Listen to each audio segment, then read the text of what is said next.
오늘 우리에게 주신 하나님의 말씀은 열왕기상 8장 44절에서 53절까지의 말씀입니다.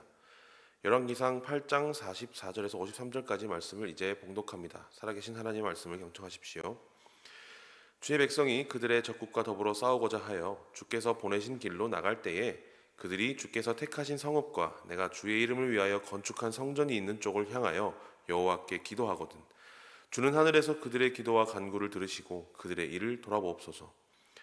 범죄하지 아니하는 사람이 없사오니 그들이 주께 범죄함으로 주께서 그들에게 진노하사 그들을 적국에게 넘기심에 적국이 그들을 사로잡아 원근을 막론하고 적국의 땅으로 끌어간 후에 그들이 사로잡혀간 땅에서 스스로 깨닫고 그 사로잡은 자의 땅에서 돌이켜 주께 간구하기를 우리가 범죄하여 반역을 행하며 악을 지었나이다 하며 자기를 사로잡아간 적국의 땅에서 온 마음과 온 뜻으로 주께 돌아와서 주께서 그들의 조상들에게 주신 땅 곧 주께서 택하신 성읍과 내가 주의 이름을 위하여 건축한 성전 있는 쪽을 향하여 주께 기도하거든.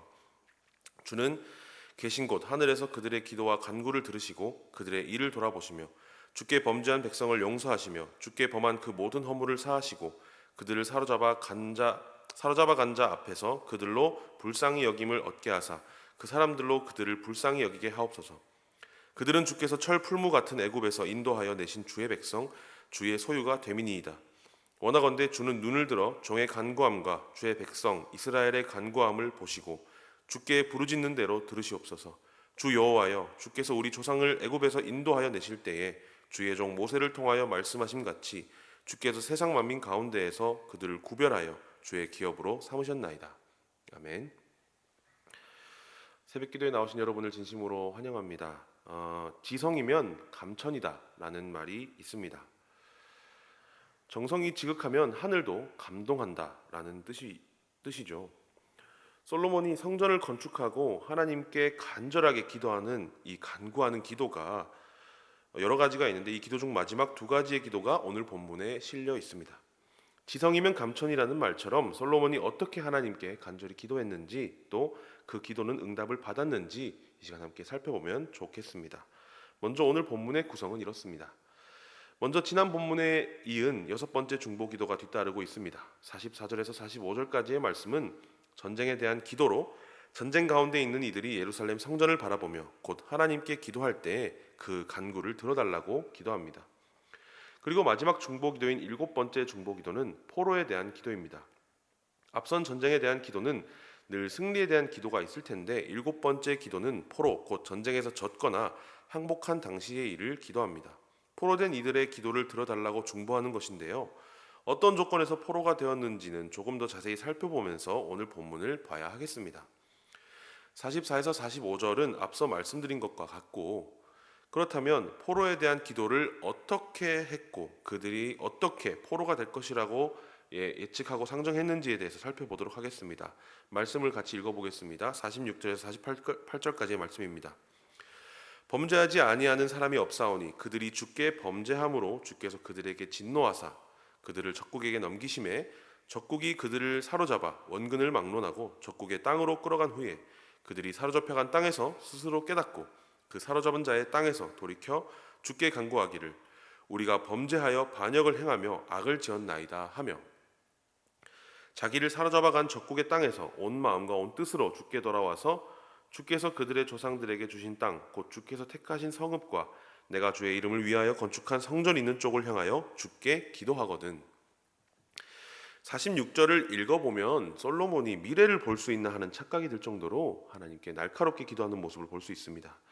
이것이 바로 하나님이 주신 지혜일 것이라고 생각이 되는데요. 먼저 일반적으로 하나님 앞에 모든 사람이 범죄하지 않는 사람이 없다라는 것을 하나님께 말씀을 드립니다. 그래서 그 범죄함으로 하나님의 진노가 적국의 자신들을 넘기는 일들에 대해서 솔로몬은 이야기하고 있습니다. 조금 소름이 돋는 부분인데요. 솔로몬은 하나님께서 주신 이 지혜로 어리석고 죄스런 사람들이 결국 주님의 진노를 사게 되고 그 벌로 적국에 끌려갈 줄을 내다본 것입니다. 여러 후기 예언서를 보면서 암담한 시대상과 포로기 시절의 모습을 볼 수 있는데요. 46절의 마지막에는 그들이 주께 돌이켜 간구하기를 이라는 말로 47절과 48절로 이어지게 됩니다. 47절의 내용은 바로 자신들의 죄악을 하나님 앞에 자백하고 인정하는 것이죠. 그래서 그들이 앞선 전쟁의 중보 기도와 마찬가지로 성전을 보며 기도를 하면으로 끝나는데, 재밌는 부분이 바로 44절과 마찬가지로 내가 주의 이름을 위하여 건축한 성전이라는 것입니다. 44절만 우리가 놓고 봤을 때는 하나님을 바라보고 기도하면 이라는 뜻으로 받아들일 수 있는데, 이렇게 반복이 되니 뭔가 다른 뜻이 더 있는 것처럼 들리게 됩니다. 바로 하나님께서 자신이 지은 공로를 잊지 말아달라라고 말하고 있는 것과 같습니다. 이 부분에 대해서는 조금 나중에 더 다뤄보도록 하고 49절에서 51절의 말씀 읽어보겠습니다. 주는 계신 곳 하늘에서 그들의 기도와 간구를 들으시고 그들의 일을 돌아보시오며 주께 범죄한 백성을 용서하시며 주께 범한 그 모든 허물을 사하시고 그들을 사로잡아 간 자 앞에서 그들로 불쌍히 여김을 얻게 하사 그 사람들로 그들을 불쌍히 여기게 하옵소서.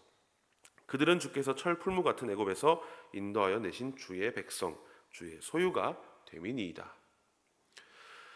솔로몬은 하늘에서 포로된 자들의 기도와 간구를 들으시고 그들을 돌아보시길 하나님께 간구합니다. 이 또한 45절의 말씀과 반복이 됩니다. 50절에서는 무슨 이야기가 나옵니까? 하나님께서 그들을 용서하시고 적국의 사람들로 하여금 이스라엘 백성에게 불쌍히 여김을 받을 수 있도록 해달라 라고 간구합니다. 이 또한 하나님의 지혜로 약간 미래를 내다본 것일까요? 이어서 51절에는 그 근거가 나옵니다. 다름 아닌 이 이스라엘 백성들은 애굽에서 하나님께서 인도해 내신 하나님의 소유인 하나님의 백성이기 때문이라고 말합니다. 한마디로 하나님 반품은 안 되니 하나님께서 끝까지 책임지시라는 말과 같습니다.